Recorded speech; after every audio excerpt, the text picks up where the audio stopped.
Senhores passageiros, sejam bem-vindos ao Descarrilhando, o podcast do metrô espacial. E aí galera, beleza? Yasser aqui de volta com o Gustavo, como sempre. Opa! Hoje a gente tem um convidado ilustre aqui, galera. É um convidado especial aqui, um professor, que foi um professor meu e do Gustavo quando a gente estava na universidade. E a gente ia fazer um podcast, como vocês viram aí, no tema sobre streaming, né? Sobre o boom dos serviços de streaming.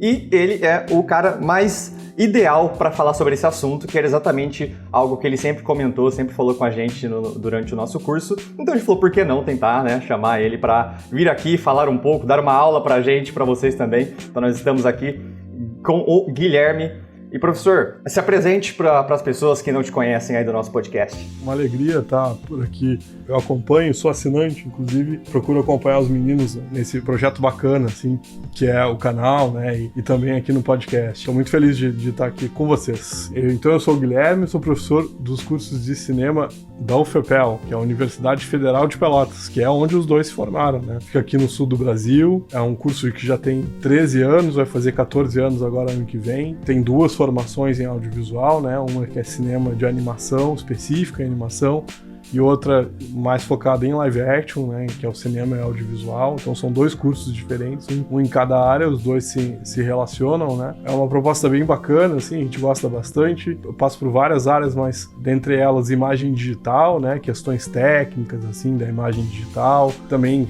competências relacionadas a design, com animação televisiva, né, e de alguma maneira geral me interessa a produção de conteúdo para televisão, então acho que talvez seja por isso que os guris chamaram, assim, pra gente conversar um pouquinho sobre isso e tudo mais. Inclusive agora tá rolando uma disciplina sobre isso na pandemia e também a questões relacionadas ao que a gente chama de estudos culturais, assim, que é uma área que eu gosto bastante lá no curso, né? Tem uma disciplina que é mais disso, que chama Comunicação e Cultura. Então é por aí, guris. Aí eu tô lá desde o início, faz 14 anos, mais ou menos, e pude acompanhar todo esse crescimento, não só do curso, mas como o audiovisual se desenvolveu no Brasil nesse tempo, assim, nesses 13 anos, assim, né? E fico bem feliz de participar aqui com os queridos Gustavão e Yasser. Isso, Guigo, o prazer é nosso de estar aqui, né? Faz muito tempo já que a gente não tem uma aula com você, então vai ser uma conversa, acho que bastante rica aqui no podcast, vai ser algo bem interessante, assim. A gente tá bem ansioso por essa conversa, porque é um tema que a gente gosta também e com certeza você vai ter uns insights aí bem legais, inclusive já, como você disse, que é a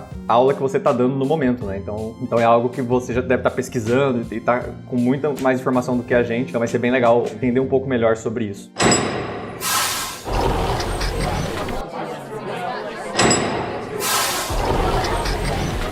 Os serviços de streaming, eles já são populares, assim, há alguns anos, né? Começou a se popularizar no Brasil, pelo menos já faz algum tempo. Principalmente com questão, acho, de filme, né? Nesses últimos tempos, filmes, séries, né? Netflix, Hulu, agora tá surgindo mais, tem o Prime. Então, são vários serviços aí que estão substituindo a TV clássica, né? Agora você não precisa mais se limitar ali a um cronograma, né? E tá ali sempre no mesmo horário, todo mundo. Você pode assistir quando você quiser, na hora que você quiser e o que você quiser, né? Isso que eu acho mais interessante. Mas o que você acha, Giga, assim, pra gente começar, além desses fatores que eu citei, assim, que popularizaram mais? Agora, a questão de tudo, né? Basicamente, todos os tipos de serviços ou programação de entretenimento serem via streaming, né? Via VOD. Importante sempre, quando a gente fala em tecnologia, não excluir a tecnologia da vida social. Então, tecnologia e vida social, práticas culturais, são coisas que estão muito juntas. Então, quando você fala de um, você fala de outro. Outra coisa que é legal dizer sobre isso é a gente não pode ser causal em relação a essa história. Então, só o fato de, por exemplo,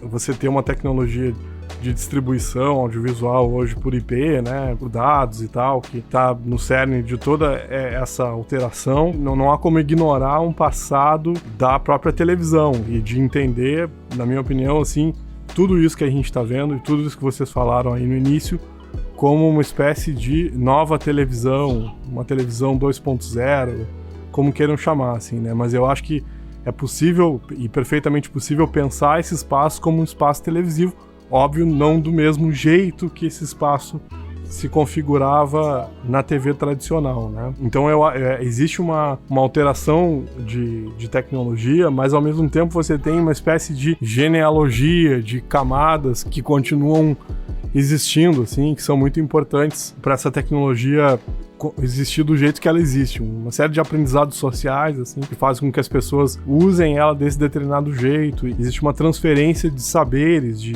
várias coisas, de tempos, de uso, assim, que já estavam presentes naquele modelo antigo, ainda estão presentes do broadcast tradicional, né? Aquele broadcast, como o Yasser falou, assim, com horário marcado, aquele modelo tradicional de distribuição, né? Pouquíssimas emissoras, uma programação muito elástica para todos os públicos, mas algumas coisas elas permanecem, assim, e a gente tem que ter um olhar, não é saudosismo, nem muito menos integração com a tecnologia nova de um jeito cego, assim, é um balanço, é uma desconfiança, assim, sempre saudável de tudo, assim, dessas coisas que estão chegando e que estão por aí e tal, mas que são muito interessantes, assim, são muito bacanas. Nessa disciplina que a gente está estudando lá no curso, assim, na pandemia, né, uma atividade especial que, como a gente está em pandemia, não tem como seguir o semestre regular, então eu resolvi nesse semestre ofertar uma disciplina bem focada em YouTube, assim, né, pensa o YouTube como televisão, assim, como é que você pode pensar o YouTube como televisão? Como é que isso pode ser televisivo, afinal de contas, né, o que fica de televisivo, né, e aí se você for ver, fica muita coisa, né, muitas questões que o YouTube recupera, mesmo sem querer, e não é sem querer, né? Nada é natural, nada é por acaso. Dá pra dizer que isso é uma certa arqueologia lá da televisão. A própria forma que a gente tá adotando aqui nesse diálogo, ela é totalmente radiofônica, assim. Então é muito bacana, assim, ver essas coisas, sabe? Pensar essas coisas. Não é só um revival, eu acho que são muitas camadas de coisas que vão se misturando, né? E, obviamente, as gerações novas parece que dizem, não, veja só, né? Não existe mais televisão, assim, quando na verdade, ou pelo menos do ponto de vista mais profissional, ao contrário, né? Você pensa que ela continua existindo da mesma forma, só que com outros contornos tecnológicos, assim, que são bem relevantes, não há dúvida nenhuma. Só que, ao mesmo tempo, você precisa ter um olhar diacrônico com o passado, viu? Observar, assim, como essas coisas se relacionam, não simplesmente achar que tudo é novo, porque não é. Eu lembro que, quando eu tava uma das suas aulas, ali na sala, chegou uma conclusão em que meio que os VODs e os streamings chegariam a não substituir a TV, etc, né? Porque a TV ainda teria o papel de transmitir jogos ao vivo, shows, etc, né? Algumas coisas ainda a TV não ia desaparecer do nada, mas meio que o streaming e o VOD ia tomar uma forma, meio que como se fosse uma grade também, porque teoricamente para você ter acesso à programação que você quer, assim, completa, você teria que contratar mais de um serviço de streaming, e na época só o Netflix era muito forte, 2016, assim, porque o Amazon Prime tava muito engatinhando, o Hulu nunca foi lá, aquelas coisas, e eu lembro que quando a gente chegou nessa conclusão na sala, eu falei, nem a pau, sabe, tipo, eu ficava, não vai demorar mais, cara, 2020, assim, o meu irmão assina o Amazon Prime, tipo, a gente aqui em casa tá rachando tudo, sabe, meio que já virou isso, já, tipo, 4 anos depois, tipo, foi muito rápido. E já aproveitando para linkar o que você disse sobre o YouTube, eu e o Yasser acompanham um canal que se chama Flow Podcast. É um podcast bem interessante que eles chamam todo tipo de pessoa, assim, não tem tema, um tema assim que é seguido. E eu vi ontem um dado que eles revelaram, que eles já estão com mais de 80 milhões de visualizações por mês. Então é um negócio assim, ó, nem algumas TVs já alcançam esse tipo de visualização. Óbvio que Globo, Band, Record, essas gigantes ainda conseguem alguma coisa bem mais do que isso. Mas é surreal de pensar que o YouTube e o VOD e o streaming já em 4 anos já estão, tipo, botando pra baixo a TV. Eu achei bem... Eu lembrei dessa aula e eu precisava falar pra vocês. Não, meio legal, que a gente legal que adivinhou o futuro, assim, sabe? Meio que a gente tava prevendo o que ia acontecer. Com certeza, não, absolutamente. E a rapidez, justamente, eu acho que faz parte dessa equação. A questão da velocidade das coisas, não só da mudança, mas também da própria velocidade do meio, ela é central para a gente pensar esse esquema, assim, eu não tenho a dúvida disso. Mas é interessante como esses serviços, eles são uma grade, sabe? Quer dizer, tem uma ideia, assim, que nessa disciplina eu tô fazendo uma imersão, assim, em algumas coisas, imersão como estudante, assim, realmente, junto com os alunos, assim, né, humildemente, assim, vendo o que se produz de pesquisa em termos de pensar a televisão a partir do YouTube, etc. Especialmente na tradição desses estudos, que são os estudos culturais e tal. Especialmente também a partir de um teórico bacana desses estudos que chama Raymond Williams. Em 74, se eu não me engano, mas foi bem na década de 70, publicou um livro seminal chamado Televisão, né? É muito interessante e tal, e cheguei a usar no meu trabalho de tese, assim, que foi sobre televisão e espaços de comércio, assim, pequenos, mas era um livro muito considerado para falar de televisão e apesar de ser escrito em 73, 74, muito atual, por conta dessa relação com o que a gente pode chamar de grade ou com o que ele prefere chamar de fluxo televisivo, ou seja, como as programações são consideradas. Se você for, assim, muito determinista, um determinismo tecnológico muito grande, assim, você vai dizer assim, não, veja, hoje você tem um telespectador, assim, muito diferente, porque afinal de contas ele pode escolher a programação que ele vai querer assistir, o que é verdade, em parte, só que não é a única verdade, porque você tem também o que condiciona essa escolha, ou seja, são fatores estruturais que vão condicionar essa escolha. Primeiro, do próprio sujeito, que precisa conhecer essas coisas, ou seja, o YouTube é um marco, como vocês falaram, tem coisas de 80 milhões de views, assim, que é massivo, né? E ao mesmo tempo você tem numa mesma plataforma um espaço para nicho, assim, né? Para conteúdos de ser bem totalmente segmentados, assim, né? É muito louco, assim, que você tem essas duas coisas convivendo na mesma plataforma. Mas ao mesmo tempo você tem nessa plataforma e nas outras, e isso é muito determinante, a relação do algoritmo, ou seja, como esse algoritmo é uma espécie de nova grade, como ele engendra um novo fluxo televisivo, né? O que o Raymond Williams chamava de fluxo televisivo era, na prática, assim, a relação da sua vida com os horários, com a forma que a programação era sugerida pela televisão. Ter os horários das novelas, né? A ideia de um horário nobre é muito de fluxo tradicional, né? Ou seja, é de noite. Por que é de noite? Para atender hordas de trabalhadoras e trabalhadores cansados, né? Que chegam em casa e querem assistir televisão. Isso ainda existe, mas isso existe mediado por YouTube, mediado pelo Netflix, por outras coisas. Não existe mais um horário nobre, mas existem horários nobres escalonáveis, né? Virtualmente mais potentes do que o da TV Globo. A perenidade, a eternidade desses sistemas de transmissão broadcast tradicional, pelo ar, etc., parece que é uma coisa um pouco geracional, assim, né? Ou seja, com o tempo isso vai acabar, assim, eu acho que e vai ser substituído por um fluxo de dados, do ponto de vista tecnológico. Mas do ponto de vista social, algumas coisas elas permanecem e se reconfiguram. Então você tem também uma relação de dados que as pessoas deixam quando fazem as escolhas e os algoritmos, a partir desses dados, fazem uso e isso começa a valer dinheiro, né? E muito dinheiro. Então se você pensa assim, por exemplo, a base de assinantes do Netflix, apesar de ser gigantesca, ela é muito menor do que a base de espectadores, telespectadores do YouTube. E isso faz, por exemplo, que o algoritmo do YouTube ganhe uma musculatura muito maior em termos de escolhas, em termos de sugestão de escolhas que podem ser feitas por um sujeito que vai lá começar com um conteúdo e acabar em outro, né? E essa busca dele pode durar 5 minutos ou pode durar 10 horas. Esse sou eu e Yasser, todos os dias que a gente entra.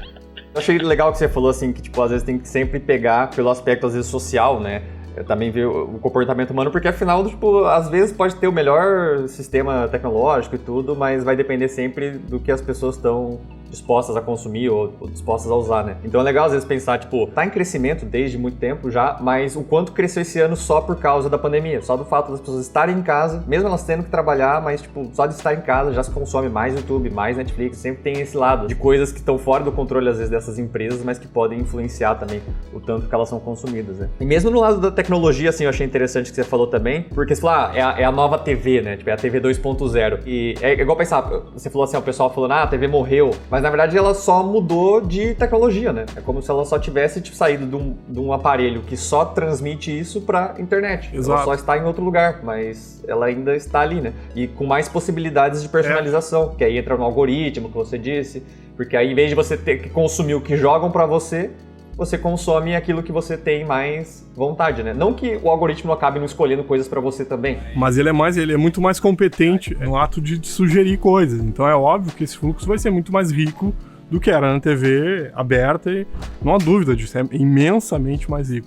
O que não se pode perder de vista, e é importante, são as relações políticas que permanecem, ou seja, quando eu falo de política, eu falo de poder. Ainda que você possa escolher, existem tecnologias que estão acima dessa escolha. Tecnologias e modos de agir e controles. Quando você tá lá escolhendo conteúdo, basicamente você tá agindo e reagindo, né? Uma série de preferências de sugestões que foram feitas baseadas em escolhas de milhares e milhões de pessoas que já passaram por ali antes, assim. Então isso realmente é muito legal, muito interessante, mas ao mesmo tempo que não se perca de vista essa questão do poder, sabe? Que se mantém.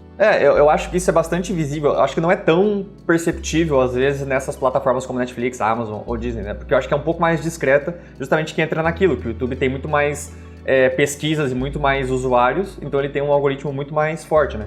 E eu acho que é muito fácil você perceber o quanto o YouTube às vezes prioriza certos vídeos ou faz questão de fazer certos conteúdos serem vistos em relação a outros, né? Do que numa Netflix, que às vezes você não percebe o quanto ele tá influenciando aquilo que você tá assistindo, né? Então é legal, assim, tipo, ver também só pelo número de usuários, né? Também, claro, né? Na Netflix, muitas vezes você só entra lá no menu inicial e escolhe um filme que tá ali, né? Você não vai, às vezes, pesquisar um nome. Já no YouTube é o contrário, você vai lá para pesquisar alguma coisa. E aí, com isso, ele já tem um dado do que você quer de fato e aquilo que você gosta, as palavras que você usa. Eu acho que o fato do YouTube ele funcionar não só como um streaming, né? Mas como uma rede social, ajuda ele muito mais a ter esses dados para poder melhorar esse algoritmo dele, assim. Eu não tenho dúvida disso, sim. É muito valioso. Talvez seja a galinha dos ovos de ouro do Google, assim. Esses dias saiu na Forbes, acho que foi na Forbes, eu não me lembro, né? Ah, meu Deus, o YouTube continua, né, não dando prejuízo, mas certas reclamações, assim, como, né, é difícil manter, assim, é um espaço colonizado, assim, como Netflix, quer dizer, foi colonizado há muito tempo atrás e hoje já começa a dar frutos, assim, no sentido de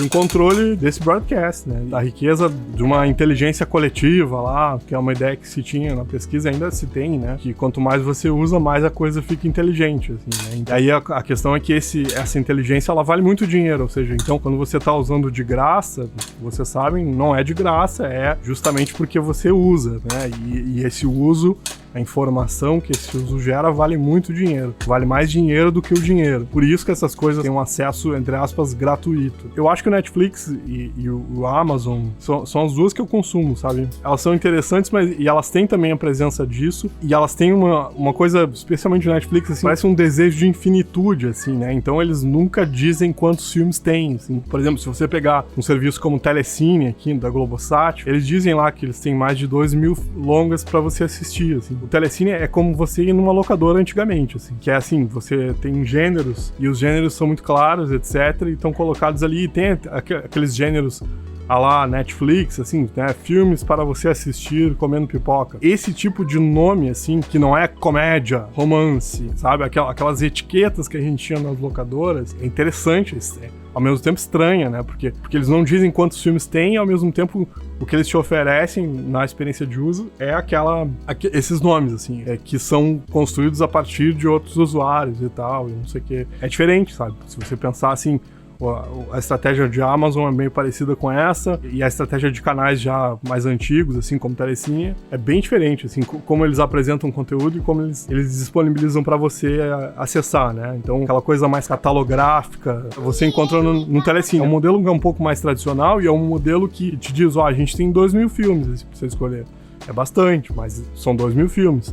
No Netflix você não sabe exatamente quantos tem, sabe?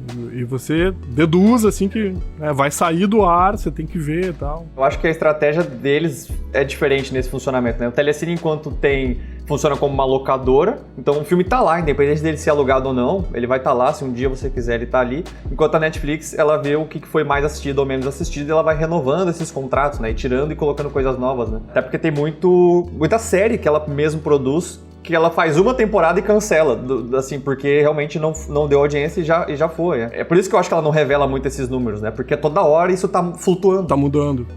Não tenha dúvida. É um outro modelo de negócio. Embora tenha cauda longa, né? Aquela coisa do Chris Anderson, da cauda longa, né? Quer dizer, então, um produto audiovisual, ele tem uma curva de interesse quando ele é lançado lá. Então, o filme vai pra sala, e aí ele é, né, super aclamado pelo público, etc. e tal.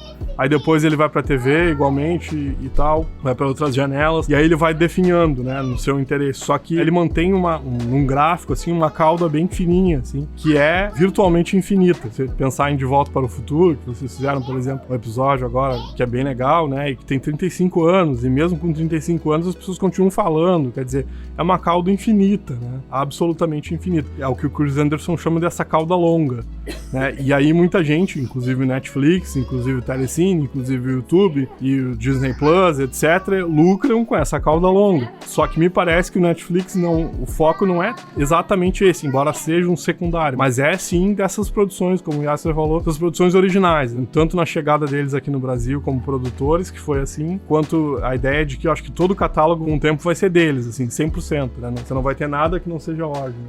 Eu acho que é um plano, assim, justamente pra aprender mais o usuário, né? Porque no começo, quando não tinha nada original, as pessoas, só tem filme antigo, então não vou assistir. Agora, quando ela mesma produz, sempre vai estar ali renovando coisas novas e, a não ser que você recorra à pirataria, só vai ter ali. Ou você assina pra assistir, ou você não assiste, né? Então, acho que o conteúdo original, todas essas, né? Não só Netflix, é muito mais vantajoso assim, pra elas, né? E aí, de novo, vai voltar à TV, porque você vai ter que estar naquela plataforma específica pra poder assistir aquele filme ou aquela série, né? Então é muito louco pensar.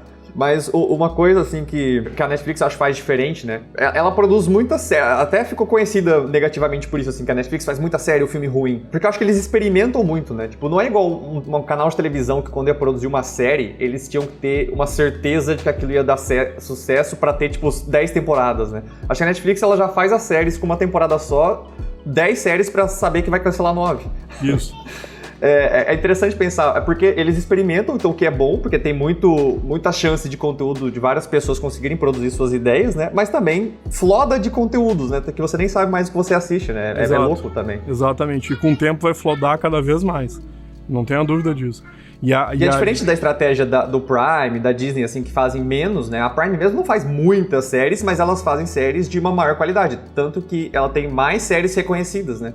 Sim, é em parte diferente do longa, né? De longa, assim, por exemplo, que tem um tempo específico, especialmente longa de animação, Disney mesmo e Disney Pixar, assim, quer dizer, cada filme demora mais ou menos 5 anos pra ficar pronto e eles têm sempre 5 filmes na manga, né? Quase invariavelmente 4 deles não dão lucro, assim, não, e um dá. Quer dizer, tem também esse passivo, esse block booking, que já era do passado. De alguma maneira isso sempre existiu. O que muda, me parece, é a velocidade, que, ou seja, é talvez um dos grandes fatores para pensar essa distribuição audiovisual como a gente tem agora. Muito mais rápida, né? Então, o Netflix sabe que existe esse passivo de block booking, e sabe que algumas vão fracassar, mas o tempo que esse fracasso vai durar é muito menor, ou seja, então pode ser que a série entre e sai numa velocidade estratosférica, assim, que nem dê tempo de fazer um review de uma série muito ruim, assim, como já tem várias, né? Eu não sou exatamente um pesquisador de novas mídias, mas eu gosto muito e sempre me interesso por esses temas, e uma das coisas que me chama atenção, e que já até foi temas, né, de pesquisa lá no curso, etc., o impacto dessa forma de distribuição e desse ecossistema de dados, assim, no roteiro. Ou seja, como isso impacta no roteiro. Se você pensar, por exemplo, séries como Stranger Things, assim, tem uma grande parcela de Big Data ali nas escolhas, mas ao mesmo tempo tem uma maestria de um time de roteiristas muito bom, de um showrunner muito bom. E você tem também séries que não são tão boas, assim, que parece que realmente foram só escritas por computadores, assim, uma coisa maluca, assim, quando você vai ver, você não acredita naquilo que você tá vendo ali, quer dizer... Mas eu acho que às vezes eles fazem essas séries ruins só pra conseguir dados pra investir em outras séries boas. É possível, é bem possível. E é interessante como isso obriga todos nós, assim, aprendemos a trabalhar com métricas. Então, por exemplo, se você pensar assim, não, mas isso é uma coisa só do Netflix e tal. Não, né? Quem tem um canal no YouTube tem que saber lidar com métricas. Nas estatísticas do YouTube, você sabe exatamente quando a pessoa saiu do vídeo. Já é um dado interessante, entendeu? Então é muito louco, porque você já começa a idealizar uma certa experiência lá que vem desses dados. É interessante, mas ao mesmo tempo eu sempre tenho um pé atrás com essas coisas, porque às vezes parece um determinismo tecnológico, ou seja, parece que tudo vem desses dados, e não é. Às vezes algumas coisas não vêm desses dados, e são importantes. É sempre ter essa balança, assim, né? Ou seja, você tem lá um admirável mundo novo estrutural, que pra mim é estrutural, ou seja, quando você coleta dados de usuários, você não está exatamente interessado nesses usuários, mas está interessado no comportamento que elas teriam ou que elas têm se fossem máquinas, ou como são máquinas. Se você for bem pós-humano, é como são máquinas, né? Isso é um componente, sem dúvida. Só que não é o único componente, a questão é essa. Então você tem também um lado social, né? E quando eu falo de social, eu falo das relações de poder nessa estrutura e ao mesmo tempo um lado humano relacionado com isso, ou seja, esse sujeito singular que tá lá vendo televisão, e essa televisão ubíqua mesmo, tá presente em todas a ubiquidade no sentido de presença em todas as telas, né? Ou seja, você tá vendo lá a parada do ônibus, o filme, aí chega em casa, continua vendo do mesmo ponto, etc, no computador, em outro lugar. É louco, mas você tem que dar essa balanceada, eu acho, senão você cai num determinismo tecnológico. Engraçado que o Raymond Williams, em 73, ele já falava disso. Abre o livro, o Televisão, que eu recomendo a leitura, porque é muito bacana, assim, falando, não dá pra ser determinista tecnológico diante da televisão. Ele tinha toda a razão e continua tendo, né? Mesmo aquela televisão que ele se apaixonou ao ir pros Estados Unidos, ele era um britânico, ele conhecia só a BBC, ou TVs tipo a BBC, um conteúdo público de televisão, etc. E quando vê ele tem uma experiência de TV a cabo nos Estados Unidos, assim, e fica maravilhado com aquilo e começa a pesquisar isso, fazer um dramaturgo e tal, um sujeito muito singular, assim. Mas é um sujeito que vai enxergar isso já lá, assim, vai perceber essa necessidade da gente não ser determinista, achar que esses dados são tudo, etc, e não são. Daqui a pouco você vai ter, assim, todas as séries feitas a partir das preferências do usuário, mas e aí, da onde vão nascer essas preferências novas? Então vai ficar sempre um pastiche de preferências, então basicamente vai ser tipo uma reciclagem, né, contínua de conteúdos, assim, não faz sentido, né? Ou seja, não fecha essa conta. Você tem que ter também o outro lado, aquele lado da própria circulação da cultura que faz com que as coisas se renovem de um outro jeito, assim, que não é esse do algoritmo. Então é complicado, sabe? Você tem dois lados, assim, tem que ser sempre muito, muito moderado. É uma opinião minha, assim, mas eu acho que é por aí, assim.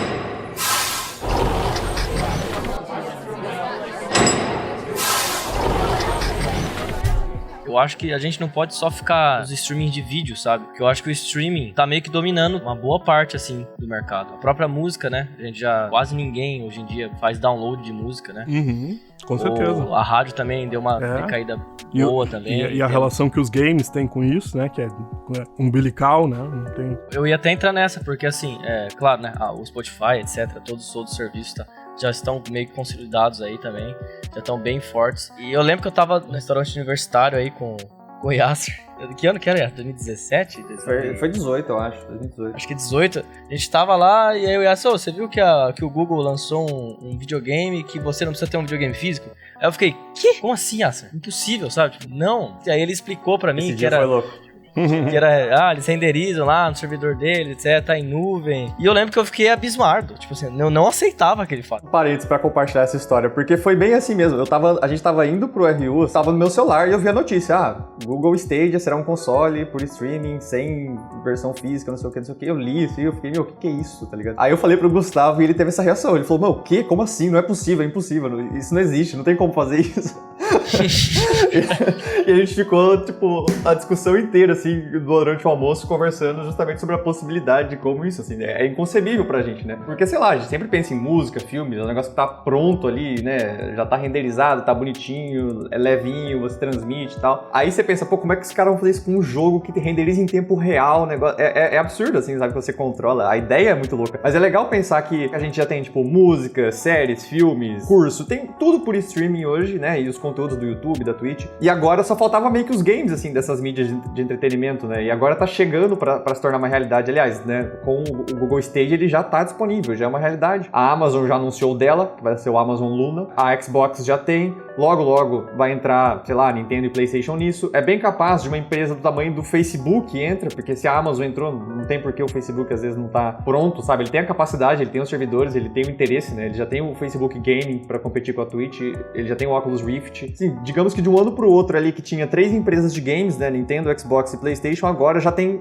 6, com o Google, o Amazon e um provável Facebook, uma provável Apple aí, sabe? É diferente pensar nisso, né? Do streaming de games. E aí você consegue entregar conteúdo pro usuário muito bem, né? Claro, tem diferenças. Por exemplo, se você for comparar a sala de cinema, né?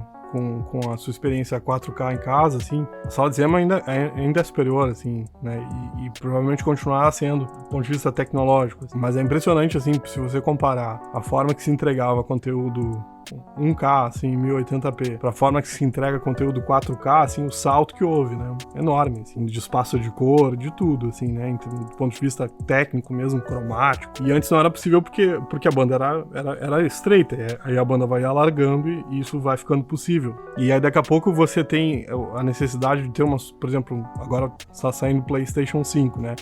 Que é um console com uma super placa de vídeo, como os outros consoles são. Mas daqui a pouco, provavelmente você nem tenha mais placa de vídeo em casa, sabe? Vai ser só um device ali da pontinha mesmo, ou seja, volta aquele tempo... É só para permitir ali o necessário para fazer a conexão, né? Pra fazer a conexão, só um hardwarezinho de ponta, assim, para coletar e transmitir sua informação ali rápido, etc, e claro. Bom, pode ser que não, mas é bem provável, e quer dizer, porque aí você centraliza todo o valor no serviço, né, ou seja, a coisa da imaterialidade, assim, então tudo vai desmanchando. Então começa a vender serviço, em vez de vender console, então você não vai pagar 2 conto, 3 conto, 4 conto por um console, mas vai pagar R$300, R$400 pra jogar todo mês, uma coisa assim, sabe? Não sei. Eu acho que as próprias empresas sabem disso, assim, tá? Até mesmo nos Estados Unidos, onde às vezes o aumento são poucos dólares, o pessoal já, nossa, tá ficando caro. Agora, como serviço, você já consegue baratear isso, né? Por isso que a gente acha que a tendência agora, na próxima geração, essa ainda tem os consoles físicos, né? Mas na próxima é bem capaz de não ter, e ainda se tiver, é a última, sabe? Tipo, e às vezes só vai ter pra aquela pessoa que, não confio ainda, né?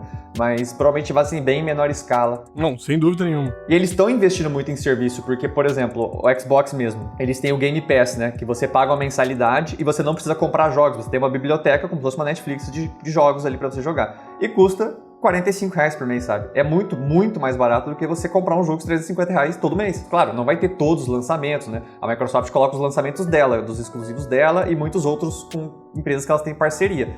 Mas, assim, já são muitos jogos, né? Pra quem não tá disposto a gastar R$350 pra comprar um jogo. E já não tendo que comprar, às vezes, um console, você só pagar uma mensalidade, só tendo que comprar um controle.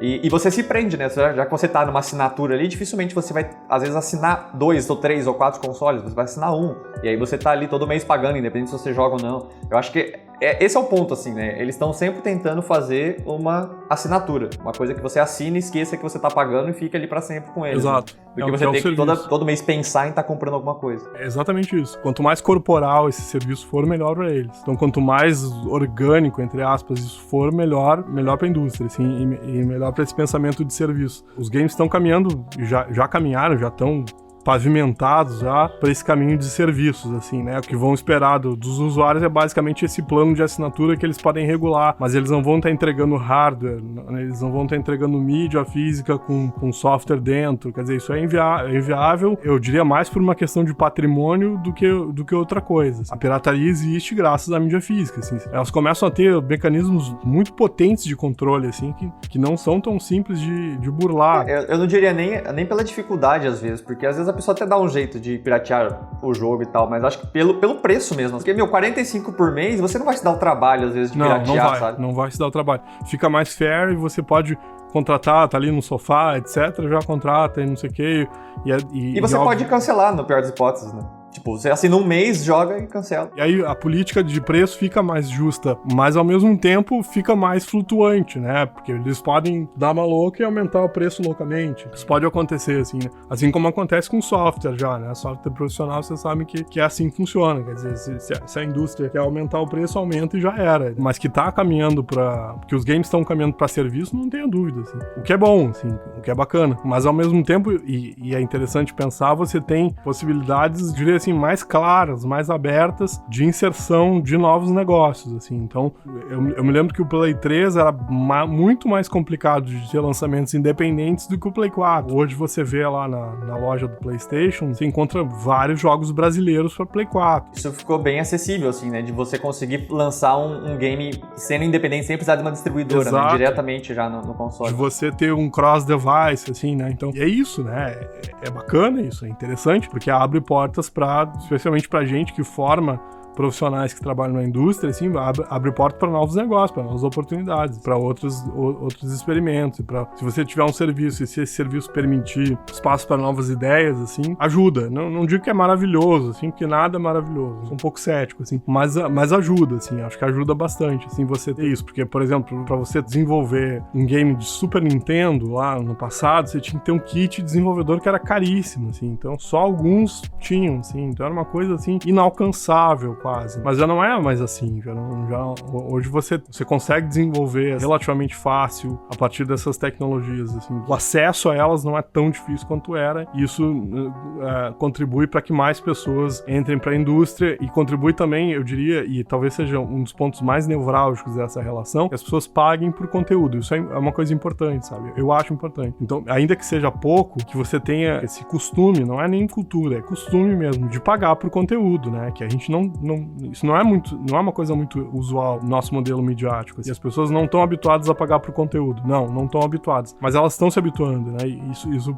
provavelmente vai acontecer, que é ótimo. Eu acho que o preço localizado, assim, pra nossa realidade é o que mais influencia isso, né? Sim, porque você para, às vezes, pra pensar. A maioria dessas plataformas de música, geralmente, é aquele preço padrão de R$16,90. Uhum. R$16,90 às vezes por mês pra você ouvir a música infinitamente, sabe? Porque eu acho que todo mundo ouve muita música no seu dia a dia. É um preço que as pessoas estão dispostas a pagar. Então, tipo, já ajudou muito. Acho que hoje em dia é muito difícil. Eu nunca vi, assim, perto da minha bolha, assim, alguém que baixa música ainda pirata, sabe?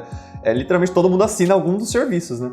E acho que filme já tá se tornando isso, tá quase assim, chegando num ponto de todo mundo vai fazer isso. E eu acho que games, uma hora ou outra, vai ser isso. Ninguém vai mais piratear jogo, porque, primeiro que já é muito difícil hoje em dia, assim, os jogos estão sendo menos pirateados já pela dificuldade que as plataformas oferecem, né? Estão com sistemas de proteção melhores. Mas não só isso, porque daqui a pouco já não vai valer mais a pena mesmo o esforço. Exato. Então, é legal, assim, pensar nesse lado, né? E aí, claro, quanto mais pessoas consumirem e não piratearem, também barateia o custo, e aí fica mais equilibrado, né? Só tem que, de fato, tem que reverter os usuários e especialmente para os desenvolvedores, assim, para a gente conseguir ter uma política audiovisual brasileira, assim, que tenha essa visão, que consiga, por exemplo, fazer com que se desenvolva muito game aqui no Brasil, consiga muito projeto sério, muito filme, sabe? Tipo, então, essa visão de que, por exemplo, o audiovisual, incluindo games, é uma necessidade essencial, né? Essa pandemia basicamente esfregou isso na cara de todo mundo, assim, pelo menos pra mim. A gente que trabalha com isso, vocês que são formados em cinema audiovisual e todos que trabalham com isso já tem um pouco essa ideia, assim, que não existe mundo, não existe vida sem conteúdo audiovisual, assim, não existe, né? Ou seja, para deixar as pessoas trancafiadas em casa, talvez um dos únicos jeitos possíveis é com muita conexão, e essa conexão é audiovisual. O que as empresas de telefonia faturam de internet, todas elas com audiovisual. Então, por isso que elas pagam com Condecine, inclusive, né? Elas não querem pagar, mas pagam com Condecine por causa dessa questão, porque o negócio delas é muito próximo do nosso negócio, do audiovisual. Eu falo nosso no sentido mais amplo, da indústria toda e por ser professor disso, assim. Não é mais uma coisa supérflua, entendeu? Então o Netflix, esse serviço de games que a gente tava falando, eles entram na conta como se fosse uma conta de telefone dos anos 80, assim, sabe? Eu preciso disso pra viver, assim. Sim, precisa disso pra viver nessa configuração. E isso é muito interessante. Eu acho quase inviável hoje em dia você não ter alguma dessas assinaturas, seja tipo música ou de filme. Muito difícil, games, né? Seja alguma dessas, a pessoa vai ter, é impossível, assim. Porque também tem uma bolha de exclusão gigante no Brasil, né? Sim, claro. Gigante, assim, absurda, né? A gente não dá pra ficar, né, também com uma visão muito tão integrada, né? Agora mesmo, com a coisa do auxílio emergencial, né? Você vê que, assim, quantas pessoas não tinham nem acesso à conta corrente. Um imenso fosso tecnológico que a população brasileira está inserida. Então, ninguém tem acesso à conta bancária, pouca gente, ninguém, eu digo não, mas pouca gente tem acesso. E para que essas pessoas possam ser incluídas nesse consumo, elas precisam ter. E precisa ter um cartão de crédito, entendeu? Aí é um pavimento social também que precisa ser colocado. Não é uma questão da indústria se preparar, mas a gente também tem inclusão econômica das pessoas que as pessoas possam ser inseridas nesse universo. Senão não vai adiantar nada também. Vai continuar numa super bolha, assim. Eu acho que dessas plataformas de streaming, assim, eu acho que o YouTube, ele ainda cumpre o papel mais de ser democrata, sabe? Ser mais democrático. Porque, teoricamente, você não tem nenhuma assinatura, né? Se você quiser, porque vai ter propaganda, etc. Então, eu acho que ele ainda é o mais universal, assim. Que às vezes a pessoa realmente, ela não tem R$16,90 pra pagar, sabe? Ela literalmente não tem. Então, ela vai lá, pega o Wi-Fi do vizinho, seja lá o que for o meio que ela vai vai arranjar. O YouTube ainda é a única plataforma, porque ele pode ser tudo. Ele tem os anúncios no meio. E ela não tá nem preocupada em comprar, sabe? Ela só quer usar de graça ali e tá tudo certo. Eu acho que o YouTube ainda ganha nesse sentido, porque não só a música, mesmo que não tenha, né, os filmes ou séries, mas, tipo, tem muito conteúdo de entretenimento dos próprios canais, como, sei lá, o nosso, por exemplo, que a pessoa pode assistir ali de graça. E, tipo, assim, às vezes não é, eu sei que não é uma série, não é são coisas diferentes, mas às vezes é o que a pessoa tem ali pra assistir, pra se divertir, pra rir, ou pra aprender alguma coisa, sabe? Mas ver aí algum que tá, vídeo educativo. a questão é que isso preenche, e eu não tinha noção, quando eu falei pra vocês lá em 2016 disso, assim, honestamente, eu não tinha a experiência midiática que eu tenho hoje, assim, em 2020, que mudou radicalmente, assim. Por exemplo, hoje, meu horário nobre é preenchido com o YouTube, sabe? Inclusive com o canal de vocês e com outros canais que eu gosto e que eu assino, assim, e que vejo. Claro que são produtos diferentes, você produzir dramaturgia e produzir conteúdo com informação, etc. Mas aí que tá, sabe? Tem uma possibilidade que seja virtual, que é bem presente, ou seja, é potencial de aquilo tá concorrendo, de aquilo tá disputando a atenção de várias pessoas, assim, entendeu? Não é tão distante assim essa ocupação. Eu acho que o YouTube ganha justamente em nicho, né? Ele tem muitos micro nichos, assim, que às vezes umas pessoas muito específicas querem assistir, e o YouTube tem que outras plataformas acabam não tendo porque não vai dar audiência, né? E o YouTube, como ele não precisa dessa, né, os produtores de conteúdo no YouTube não precisam de um nicho muito grande, às vezes, eles querem algo mais específico, aí eu acho que essas pessoas conseguem se encontrar ali, né? Muito Exato. mais do que em qualquer outra dessas plataformas. Perfeitamente. E conseguem produzir conteúdo bacana, que outros vão querer, que vai achar a sua galera, assim, a partir dali. Isso não tem a dúvida. A crítica que tem que ser feita ao YouTube, especialmente por profissionais que trabalham com audiovisual, é a seguinte: o YouTube tem que ser entendido como uma janela. O conteúdo é seu. E você sabe que você tá tendo ele como parceiro, assim. Ah, mas não sei o quê. Como assim, né? Eu sou um Hellis produtor de conteúdo. Sim, é um Hellis produtor, mas é você que faz aquilo funcionar, entendeu? Você e milhões de pessoas que vão... Tem que pensar que não é a gente que depende do YouTube, né? O YouTube Eles que dependem, claro. A plataforma só tem sucesso porque tem anos já de criação de conteúdo, porque tem uma inteligência coletiva que foi alimentada por usuários dessa plataforma e que, claro, sabe desenvolver e sabe estimular criadores de conteúdo, não tenho dúvida disso. Só que a riqueza, especialmente de profissionais, assim como vocês, que acabaram de se formar e tal, quer dizer, é de entender assim, o conteúdo é nosso, entendeu? Não é do YouTube. Eu tenho que olhar para ele como um profissional, e eu tenho que ter um cuidado jurídico com ele como profissional. Também entra numa questão jurídica, legal, que quanto mais o produto audiovisual, seja qual for, pode ser game, pode ser dramaturgia, até a questão de conteúdo de áudio, como podcast, assim, quanto mais original ele for, melhor pra você, porque o que faz com que ele exista nessa condição imaterial, ou seja, nessa maluquice de consumir na ponta, assim, como a gente estava falando, assim, é justamente uma esfera jurídica muito robusta. Então, quer dizer, não existe almoço grátis, entendeu?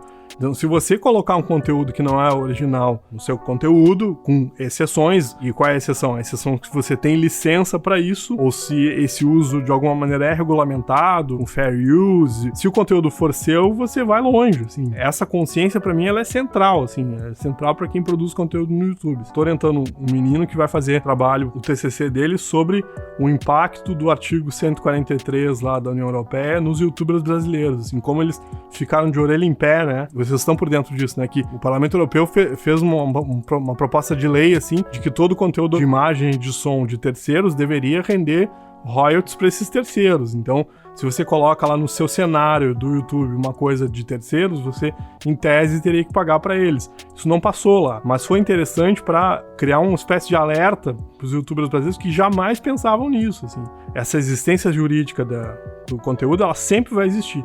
Não na forma desse artigo 143, que pode ser exagerado, assim, mas isso vai voltar, sabe? E isso, com o tempo, vai haver um aperfeiçoamento muito grande no Brasil e em todas as partes dessa esfera jurídica. E por isso que é importante ter essa consciência de conteúdo, né?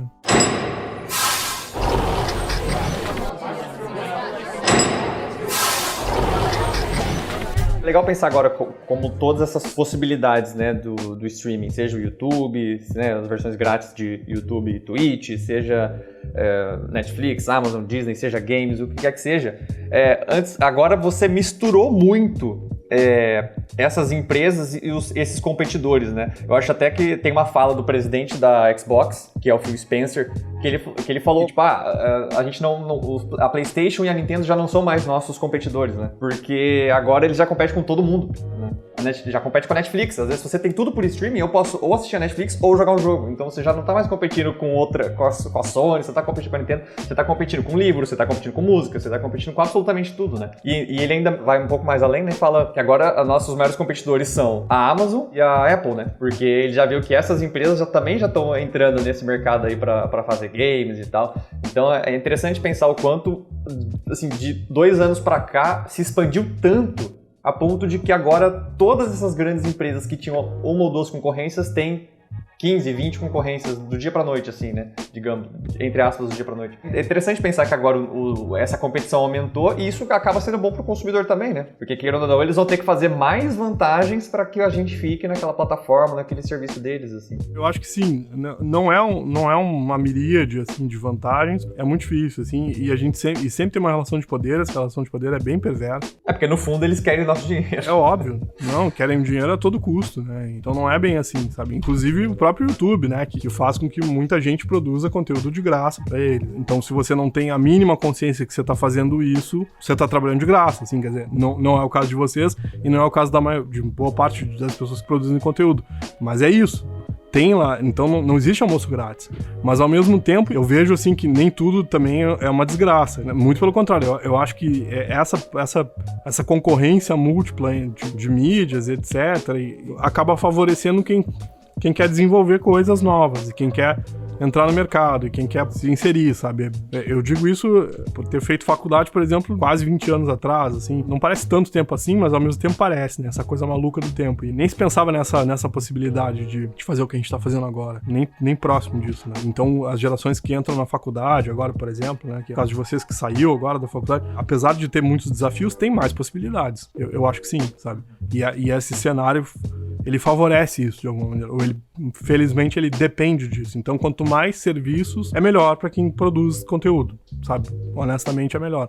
Embora você tenha que primeiro ter vários cuidados. O primeiro deles para profissionais é esse que eu falei para vocês, da consciência sobre o patrimônio do seu trabalho, assim, e a existência jurídica disso. O conteúdo é meu e eu tenho possibilidades de distribuí-lo porque ele é meu. Ponto final, certo? E o YouTube é meu parceiro, por exemplo. E outra coisa, que a gente também já falou, mas é bom sempre ressaltar, é essa inclusão econômica e social que a maioria da população precisa ter, né? Então, se você tem, por exemplo, uma juventude que cresce no Brasil e começa a se inserir no mercado de trabalho e não tem acesso à conta bancária, ela dificilmente vai consumir conteúdo desse jeito. Ou seja, ela dificilmente vai ser incluída nessa universo. Se você pensar assim, 10 anos atrás, tudo que gerou de crescimento econômico no Brasil foi em decorrência da inclusão de muitas pessoas numa faixa de consumo que elas não acessavam. No Brasil e em qualquer parte, precisa ter uma consciência de uma espécie de uma sustentabilidade das coisas. Não adianta nada você ter, nessa realidade de serviços, nessa realidade de materialidade, você ter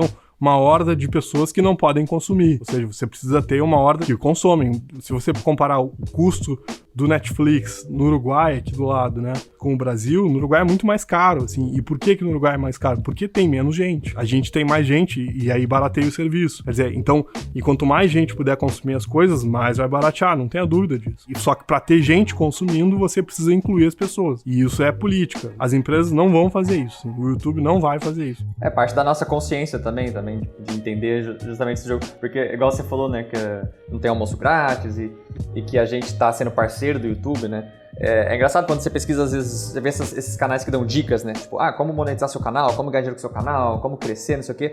A maioria acaba falando, o YouTube vai te pagar isso, o YouTube não vai te pagar, não sei o que lá. Só que teve uma pessoa, não vou lembrar quem agora, mas que disse um negócio que às vezes dá aquele estalo na gente, né? Que foi assim, o YouTube não te paga, você paga o YouTube. E é legal pensar, né, nessa frase. Sim, com certeza. Tá certíssimo, é exatamente isso. Você paga e caro, né? Porque você sabe muito bem, custa caro produzir conteúdo. E conteúdo bom, de qualidade, original, né? Não é qualquer conteúdo, entendeu? O conteúdo não vai ser tirado do ar amanhã por infringir direitos. Ele vai permanecer lá. E ele vai gerar interesse, ele vai gerar cliques, ele vai... É muito precioso, entendeu? Eles sabem que é precioso. E se um dia esse modelo se esgotar, assim, vai para outro lugar. Porque o conteúdo é seu, esse é o ponto. é legal, mas se você tiver essa condição, essa noção, as coisas acho que ficam melhores. Eu diria assim, não é tanto ao céu nem tanto à terra. Não adianta você achar, meu Deus, que horror, que miséria, estou sendo explorado, assim, ao mesmo tempo, não, que maravilha, né, vamos lá, monetizar. Não, na verdade, assim, é um negócio, entendeu? E são trocas, assim, e essa troca no início é bem injusta, assim, sabe? Depois ela... você tem que saber balancear, né? Balancear, e você também tem que saber planejar, assim, spin-offs, né? Ou seja, multiplicações disso para outros lugares. Por isso que é importante não achar... Para não ficar dependendo, né? Claro, de não achar que o mundo inteiro cabe no YouTube. Que apesar de ser gigante, não é a única coisa. Pode eventualmente surgir uma outra plataforma que seja mais interessante, que daqui a pouco você migra para lá. Tomara que surja, porque o YouTube não tem concorrência, assim, tipo, a nível de influência, né? Então eles também não têm pressa para fazer muitas coisas que os usuários mesmo pedem. Exato. É legal ter uma concorrência para dar uma cutucada ali. Eu não uso redes sociais, zero, assim. Eu sou avesso, não gosto, acho que é um negócio complicado. Eu sei que é um polêmico e tal, eu não uso porque eu acho não muito democrático, assim, e às vezes um pouco invasivo. Mas a única rede social que eu uso é o YouTube. Mas é uma rede social audiovisual, e nesse modelo, de fato, é a única que tem até agora. Tem Vimeo, tem o Twitch e tal, mas são outros modelos. Outras propostas, né? São outras propostas. Outro modelo. E aí o Vimeo mesmo é um nicho de profissionais e tal. Mas enfim, daqui a pouco nada impede que surjam outras plataformas, entendeu? Eu sei que o Facebook ele quer concorrer assim com o YouTube, mas assim, a plataforma de vídeos ali dentro do Facebook ainda é horrível, não tem assim... Muito ruim, não é 1% do que o YouTube sabe? Então não é concorrência ainda significativa, ainda falta uma concorrência de peso ali pra mostrar pro Google, ou você foca aqui no YouTube ou você vai perder seu espaço. Com certeza. Enquanto eles estão sozinhos nessa corrida, né? Então eles estão... Assim como, por exemplo, se você quiser fazer uma live, se você quiser trabalhar com conteúdo ao vivo, assim, o Twitch é muito mais vantajoso que o YouTube. Exato, muito mais. Eu tive uma experiência com essa disciplina que a gente tá fazendo streaming pelo YouTube, assim, né? Porque tá pensando no YouTube, então... Aí no primeiro dia eu não consegui fazer e foi pelo Twitch, assim, meio de emergência, assim, e eu fiquei impressionado, assim, eu já estava impressionado com a qualidade como espectador, mas é impressionante como o bitrate é muito mais alto, assim, né? Então o sinal chega com altíssima qualidade para as pessoas, assim, impressionante, assim. Quer dizer, isso já é um fator interessantíssimo, assim, sabe? E é uma consciência bem profissional. Então você tem o meu conteúdo aqui, sai do meu computador e com um bitrate alto, entendeu? Com qualidade. Eu quero que ele chegue para as pessoas com qualidade. Então se a plataforma me oferece isso, eu vou para lá, assim. É isso, sabe? Bem isso, assim. O YouTube, o Facebook, tá? Não é o mundo, entendeu? Eles são empresas, apesar de serem gigantes e nos esmagarem, às vezes, eles são empresas, assim, sabe? E a gente, apesar de ser formiguinhas, assim, somos nós mesmos, assim. Tem a vantagem de você, pelo menos, poder propor coisas, né? E fazer coisas. Então, vamos usar desse direito e seguir trabalhando e ter essa consciência, né? De que a gente pode migrar, que a gente pode alterar e que as coisas se transformam rápido. Sim, principalmente no mundo de hoje, eu acho que tudo está acontecendo muito rápido, né? Ainda mais agora com a pandemia, onde já estava sendo rápido, só que teve que ser mais rápido para conseguir atender essas demandas. E aí tem que cuidar para essa velocidade não nos aniquilar também. Isso é importante. Quer dizer, então se você cai num espiral de velocidade, assim, por exemplo, se vocês produzissem conteúdo todo dia pro canal, o conteúdo certamente não ia ser tão bom quanto ele é agora. Isso é óbvio, entendeu? Porque... Isso eu converso com o Gustavo acho que quase todo dia, assim, porque a gente fica, né, a gente tem que pensar no conteúdo, tem que escrever, tem que gravar, tem que editar e tudo isso leva muito tempo, né? Claro. E aí, se a gente fosse fazer todo dia, com certeza ia ter que ser uns vídeos menos roteirizados, mais rápido, com menos edição. E aí vira pastiche, sabe? Quer dizer, quanto mais rápido, mais aniquila, né? Então, não pode ser, a gente não pode ser aniquilado pelas coisas. A não ser que tivesse uma equipe gigantesca, né?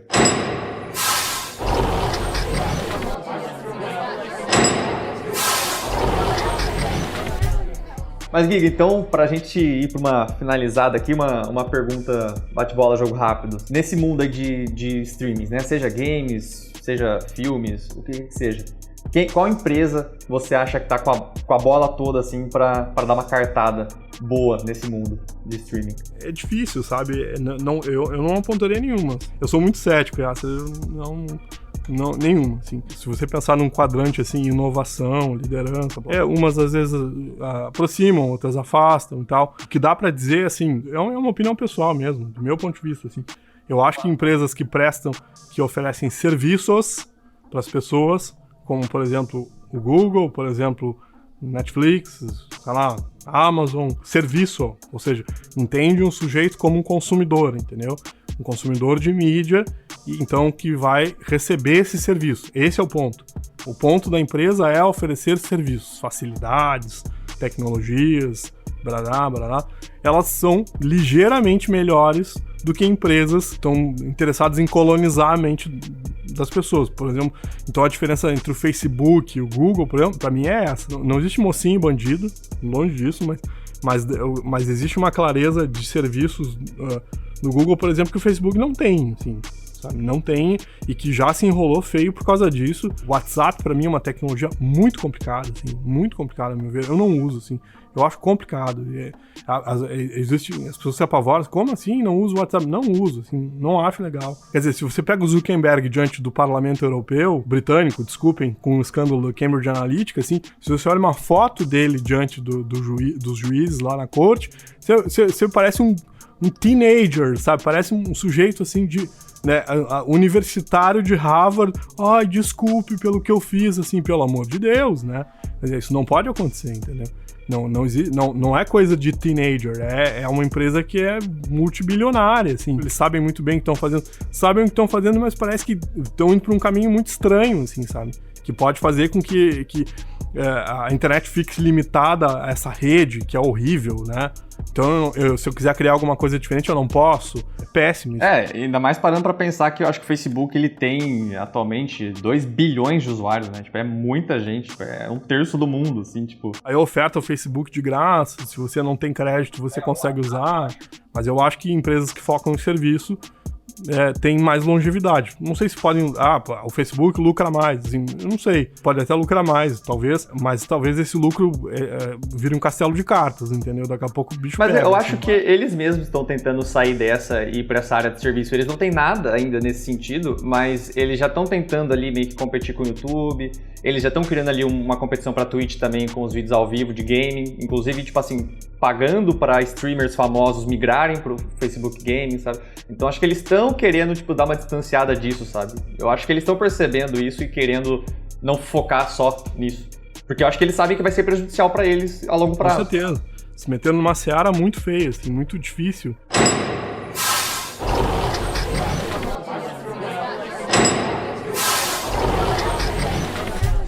Giga, então, pra fechar, né? Você disse que é um grande consumidor de YouTube. Eu acho que isso, eu e o Gustavo também, assim, a gente sempre tá brincando que às vezes a gente tem um monte de coisa pra fazer e a gente cai no passinho do YouTube, né? Já caiu no passinho do YouTube, Giga? De ir ver um vídeo... E aí quando você vê, você já tá naquele vídeo que você nem sabe como chegou.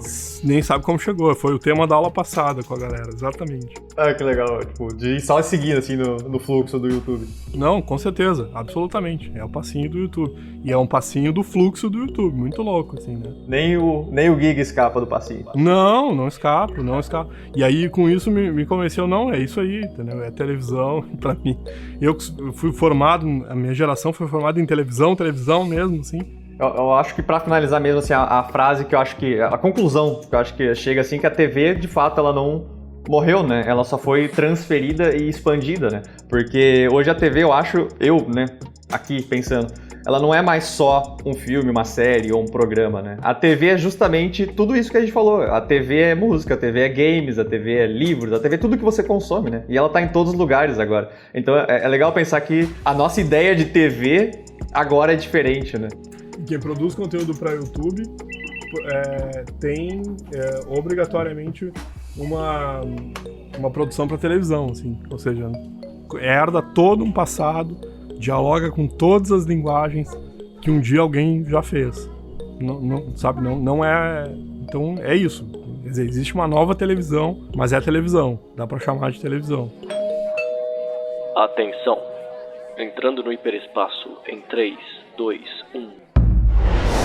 Giga, então eu acho que é isso. Foi uma ótima conversa, assim, muito obrigado por ter aceitado falar com a gente. Não, assim, um prazer. Muitos insights que você trouxe que foram muito legais, é muito legal também esse conteúdo rico, assim, trazer pro canal, né, trazer pro podcast. Muito obrigado por participar, Giga, a gente tá muito feliz. Que legal. Não, é um prazer, Luiz. Vocês contem comigo como espectador e no que eu puder ajudar, estou aí. Um prazer. Também queria agradecer de coração mesmo, foi sensacional. Tem vários insights aqui sobre esse tema, né, então a gente fica muito feliz de conversar sobre essas coisas. E agora agora eu vou ter que pedir a parte mais legal do podcast. Não esqueçam de ver os nossos outros podcasts. Entra lá, vê os nossos outros episódios. São muito bons, são tão bons quanto esse. Também não se esqueça que a gente tem um canal no YouTube chamado Metrô Espacial.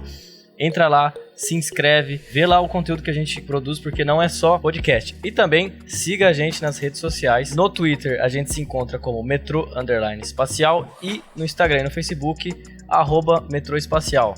Giga, muito obrigado por fazer parte desse podcast. Você quer deixar algum recado final aí para os nossos ouvintes? Não, é isso, né? Sempre cautela, né? Mas vamos aproveitar essas oportunidades, especialmente para quem produz conteúdo, né? Vamos em frente. Procurem estudar também, conhecer e tal. Jovens que querem produzir audiovisual, assim, nada mal fazer uma graduação na área, nada mal procurar cursos técnicos na área, né? Acho que sempre é legal. Show de bola.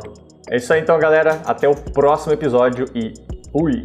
Valeu! Valeu, tchau, tchau. Senhores